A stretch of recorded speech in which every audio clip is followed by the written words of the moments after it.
अस्सलामुअलैकुम वरहमतुल्लाहि वबरकातुहू। कैसे हैं दोस्तों, उम्मीद करता हूँ सब खैरियत से होंगे। महमूद गज़नवी का दौर था। एक शख्स की तबीयत नासाज हुई तो तबीब के पास गया और कहा कि मुझे दवाई बना के दो। तबीब ने कहा कि दवाई के लिए जो चीज़ें दरकार हैं सब हैं सवाए शहद के।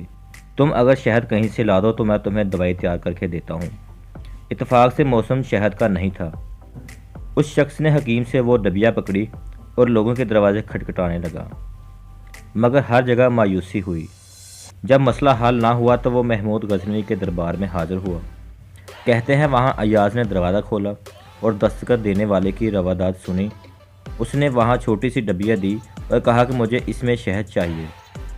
अय्याज़ ने कहा आप तशरीफ़ रखिए, मैं बादशाह से पूछ के बताता हूँ।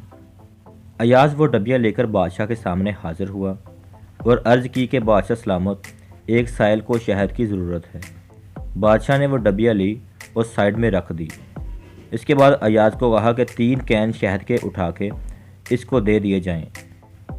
अय्याज़ ने कहा हजूर, इसको तो थोड़ी सी शहद चाहिए, आप 3 कैन क्यों दे रहे हैं? बादशाह ने अय्याज़ से कहा अय्याज़ वो मज़दूर आदमी है, उसने अपनी हैसियत के मुताबिक मांगा है। हम बादशाह हैं, हम अपनी हैसियत के मुताबिक देंगे।